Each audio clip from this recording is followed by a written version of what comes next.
Alam Kaisar Dewa tingkat lanjut. Itu berarti sekarang paling tidak Gustav memiliki kekuatan di atas alam Kaisar Dewa tingkat 5. Dan siapapun yang bisa meledakkan kekuatan seperti ini sudah pasti tokoh puncak Gunung Kunlun. Setidaknya berumur beberapa ribu, bahkan puluhan ribu tahun. Sedangkan Gustav ini, berapa usianya? 30 tahun pun belum tentu. Ini benar-benar tidak masuk akal.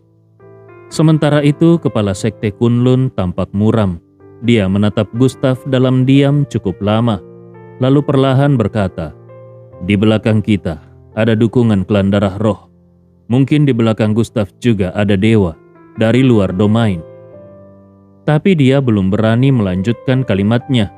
Kalau memang benar ada dewa luar domain yang mendukung Gustav, apakah ini berarti mereka akan berperang dengan klan darah roh? Mengingat hal ini, kepala sekte Kunlun bahkan tidak berani membayangkan lebih jauh lagi. Dulu Gunung Kunlun mempunyai banyak kultivator ranah alam kaisar, ranah alam ilahi, bahkan ada yang di ranah alam Raja Dewa atau ranah Hun Yuan. Tapi sekarang, di Gunung Kunlun yang sebesar ini, bahkan setengah pun tidak ada yang mencapai ranah alam ilahi. Ketua Sekte Suyemen berbicara pelan. "Aku ingat, dulu aku pernah dengar 6 orang tetua klan darah roh berbicara. Di dalam klan darah roh, beberapa jenius berumur belasan atau 20 tahun sudah berada di ranah alam Kaisar Dewa. Bahkan ada yang di ranah alam ilahi." Dia menatap Gustav yang mengamuk seorang diri melawan puluhan ahli alam Kaisar Dewa. Hatinya terasa gemetar. Namun begitu teringat klan darah roh, pikirannya sedikit tenang. Jangan-jangan Gustav juga berasal dari tempat yang sama dengan klan darah roh. Klan darah roh, secara logika, tingkat mereka memang di atas para tetua di sini. Di dalam klan darah roh, memiliki jenius berusia belasan atau 20 tahun yang sudah mencapai ranah alam Kaisar Dewa atau bahkan ranah alam ilahi adalah hal yang wajar.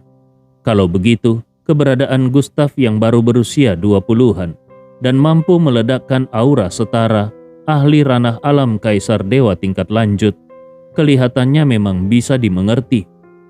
Ketua Sekte Suyemen menatap Gustav yang terus menembakkan tombak es dan menumbangkan para tetua alam Kaisar Dewa satu persatu. Tatapannya terlihat berat. Dia berkata, "Kita jangan terburu-buru membubarkan formasi. Orang-orang di dalam formasi ini tidak boleh kita korbankan.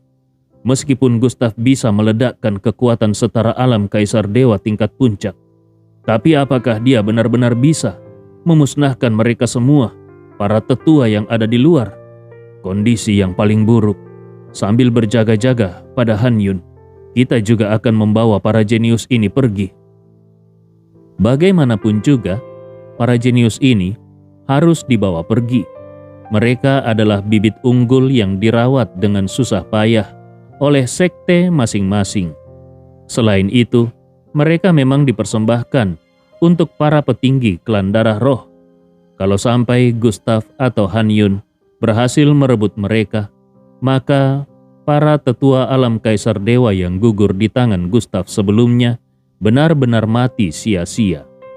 Saat itu juga, 16 ketua dan wakil ketua sekte mulai memindahkan formasi surga dan bumi sedikit demi sedikit, sambil segera memberi kabar pada para leluhur sekte masing-masing agar datang membantu. Sebagian besar dari mereka hanyalah ahli alam Kaisar Dewa tingkat 5 atau 6. Tidak ada satupun yang mencapai tingkat 8. Begitu formasi dilepas, kalau Han Yun datang menyerang, mereka sama sekali tidak akan sanggup menahannya. Di tanah, debu mengepul ke langit, darah dan daging berhamburan, pasir beterbangan kemana-mana. Para ahli alam Kaisar Dewa berguguran satu demi satu, bagai deretan kartu domino. Puluhan tetua alam Kaisar Dewa, 16 orang sudah tewas. Sisanya 50 orang lebih, semuanya terluka parah dan terkapar di tanah. Yang benar-benar selamat nyaris tidak ada.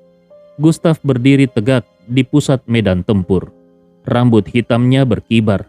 Tatapan matanya bagaikan lautan bintang yang tidak berujung.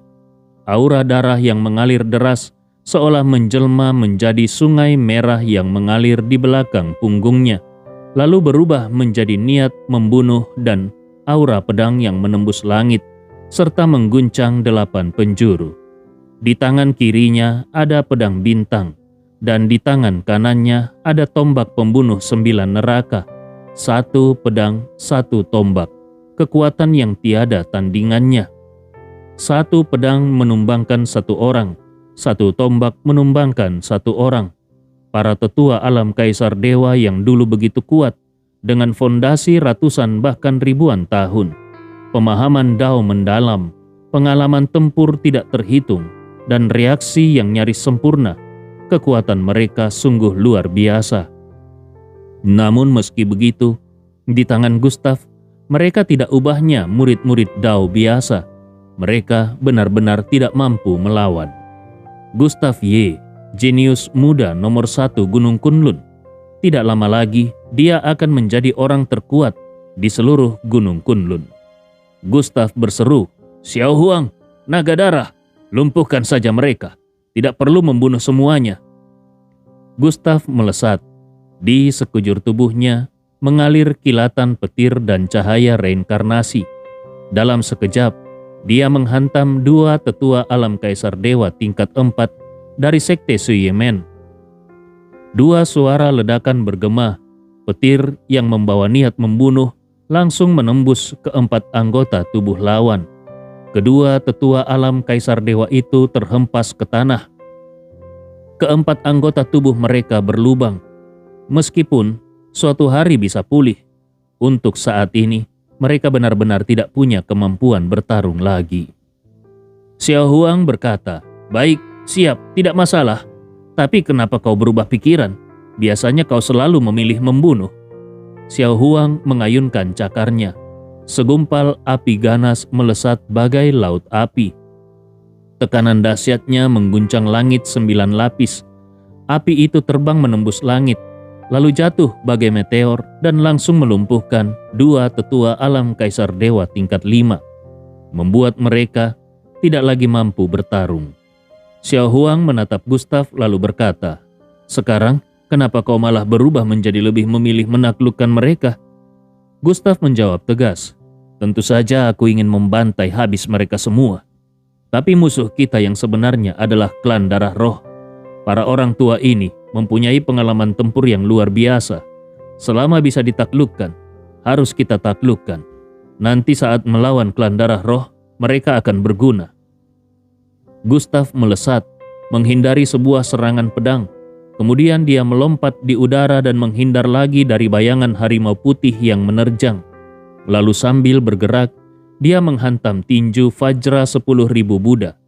Dalam sekejap, muncul bayangan Buddha keemasan. Aksara Buddha membentuk tinju-tinju besar, menghantam lurus ke arah tetua besar alam kaisar dewa tingkat 5 dari sekte Suyemen. Sambil terus menghindar, Gustav berkata keras, "Para tetua ini, meskipun sama-sama di tingkat yang sama, mereka bisa dengan mudah mengalahkan semua jenius seangkatan, selain 10 besar jenius dan aku. Orang-orang seperti ini harus ditaklukkan sebanyak mungkin. Saat menghadapi klan darah roh nanti, merekalah kekuatan penopang di barisan tengah." Menaklukkan mereka, bagi Gustav adalah langkah yang sangat wajar. Meskipun dia bisa dengan cepat meramu pil untuk memaksa melahirkan sekelompok ahli alam kaisar dewa tingkat 2, 3, atau bahkan 4 dan 5. Para jenius instan itu, meskipun levelnya tinggi, darah ki-nya cukup, dan daunnya juga lengkap, namun pengalaman bertempur dan pengendalian kekuatannya tetap tidak akan pernah bisa dibandingkan dengan para tetua ini. Para tetua sejati dari 8 sekte, mana ada yang tidak meniti tumpukan mayat. Pengalaman bertempur mereka luar biasa kaya, tidak bisa dibandingkan dengan para alam kaisar dewa muda hasil paket kilat. Misalnya, 10 jenius muda alam kaisar dewa tingkat 3 harus melawan 10 tetua alam kaisar dewa tingkat 3 yang sudah berpengalaman. Kecuali di antara para jenius itu, ada satu yang benar-benar bertalenta gila, senjatanya juga sangat kuat, dan mempunyai darah ki brutal seperti Gustav, yang bisa mengabaikan serangan lawan. Kalau tidak, 10 jenius itu pasti kalah telak, bahkan bisa dimusnahkan habis. Jadi, menghadapi para tetua semacam ini, begitu punya kekuatan, Gustav tidak akan pernah melewatkan kesempatan untuk merebut mereka. Seorang tetua besar alam kaisar dewa tingkat 5 mendongakkan kepala dan berkata, "Gustav, kalau mau membunuh-bunuh saja. Untuk apa kau menawan kami? Kami hanya akan tunduk pada para tuan klan darah roh. Kau tidak pantas mendapatkan kesetiaan kami." Namun selesai berbicara, dia langsung ditampar Gustav sampai terpental ke samping. Dia terkapar dengan wajah yang masih berkedut. Dua tetua sekte King Tian baru saja akan membuka mulut dan belum sempat bicara. Namun darah Ki Gustav sudah menghantam mereka hingga terlempar. Sebagian besar darah Ki itu memang dari Xiu Qiye. Betapa mengerikannya kekuatan itu. Tetua sekte Xiyumen berseru, "Gustav, kau bajingan kecil. Apa maksudmu? Apakah kau benar-benar mau memulai perang dengan klan darah roh? Gunung Kunlun kita ini sudah tidak punya kekuatan lagi. Selama bertahun-tahun, tenaga kita sudah terkuras habis." Dia berusaha mati-matian menahan pedang bintang Gustav, tapi pedang itu bagaikan naga yang menari, kadang menghantam bahunya, kadang mengetuk kepalanya, memaksanya hanya bisa bertahan, sama sekali tidak ada kesempatan membalas. Gustav sendirian menghadapi 8 tetua besar alam kaisar dewa, sementara auranya perlahan memudar. Bagaimanapun juga, kekuatan yang dia pakai bukan murni miliknya. Kekuatan itu akan terus terkikis seiring serangan dan waktu berjalan. 8 tetua besar alam kaisar dewa menyerang Gustav secara serempak. Tapi, tidak satu pun pukulan mereka berhasil mendarat. Kecepatan Gustav terlalu luar biasa. Alam Daiyuan adalah tahap di mana seseorang merawat dan membangun daonya sendiri. Bisa hanya membesarkan satu dao dari tingkat 1 ke tingkat 9. Setelah sempurna, dao itu akan berkembang menjadi benih dao agung. Maka dia akan menembus ke alam kaisar dewa. Tapi bisa juga merawat beberapa dao sekaligus. Contohnya Gustav yang menguasai dao pembantaian dan dao pedang abadi sekaligus. Gustav menjadikan setiap 3 lapis langit sebagai satu batasan untuk melahirkan satu dao. Semakin banyak dao yang dimiliki, semakin kuat pula kekuatannya. Di antara para jenius muda seangkatannya, paling maksimal mereka hanya bisa melahirkan satu dao saja untuk membentuk embrio jalan besar. Ini karena dao benar-benar membutuhkan bakat luar biasa, juga sumber daya dan waktu yang tidak sedikit. Bahkan di antara 8 sekte teratas pun, para murid jenius mereka hanya mampu melahirkan satu dao. Namun para tetua ini berbeda. Banyak di antara mereka yang memiliki beberapa dao sekaligus. Itu karena setelah mereka melangkah ke ranah alam kaisar dewa, mereka mempunyai waktu berlimpah, sehingga mereka bisa menghabiskan ratusan tahun, ditambah sumber daya yang tidak terhitung untuk menumbuhkan dao baru dan membentuk embrio dao berikutnya. Karena itulah kekuatan mereka jauh melebihi para ahli alam kaisar dewa yang masih muda. Tentu saja, di beberapa sekte, para tetua alam kaisar dewa belum tentu bisa seperti itu, karena keterbatasan sumber daya. Tetua besar jalur dao dari sekte Kunlun berkata, "Gustav, sudah cukup. Kami juga tidak mau lagi bertarung." Dia menoleh dan mendapati kalau semua tetua alam kaisar dewa di pihaknya, hampir seluruhnya telah disapu bersih oleh naga darah dan Xiao Huang.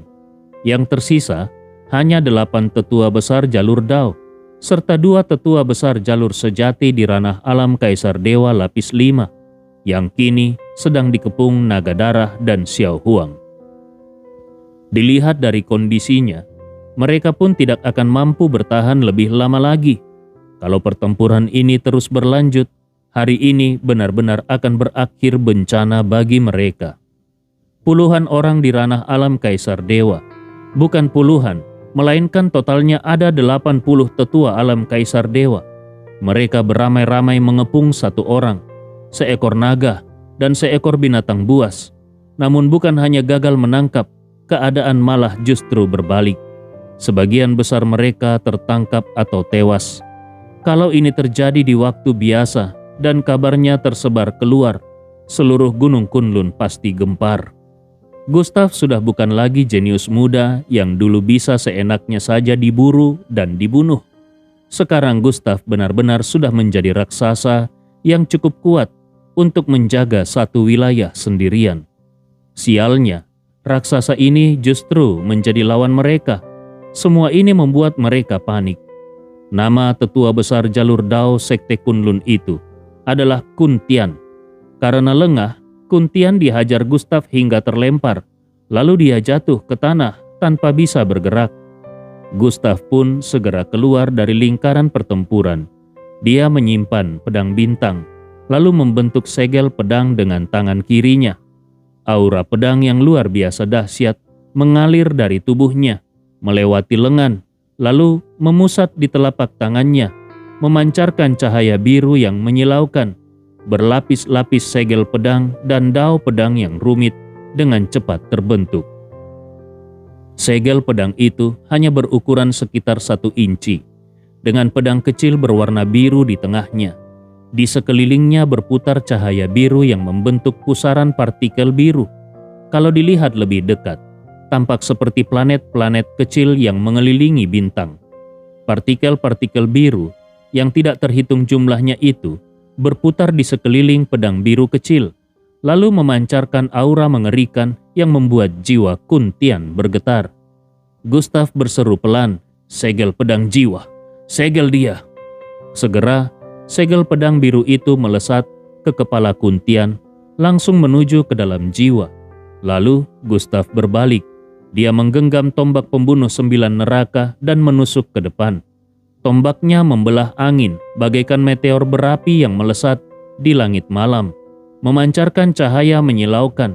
Puluhan gelombang ki tombak meledak laksana hujan meteor, menghantam 3 tetua besar jalur Dao sekaligus. Ketiga tetua besar jalur Dao langsung ditembus pertahanannya. Mereka dihantam sampai terpaku di tanah dan tidak bisa bergerak sedikit pun. Gustav sengaja tidak mengerahkan seluruh kekuatannya. Bagaimanapun, masih ada 16 ketua sekte dan wakil ketua sekte yang harus dihadapinya setelah ini. Kalau dia mau, 1 tebasan pedangnya saja sudah cukup untuk menumpas habis 8 tetua besar jalur Dao ini. 4 tetua besar jalur Dao lainnya langsung mencabut senjata spiritual mereka dan menatap Gustav penuh waspada. Salah satu dari mereka berseru, "Gustav, apa yang kau lakukan pada Kun Tian?" Mereka tidak berani lagi menyerang. Mereka pun sadar, mustahil mereka bisa menandingi Gustav. Kejutan di hati mereka pun sudah sirna. Yang tersisa hanyalah ketakutan. Kenaikan kekuatan Gustav benar-benar terlalu cepat.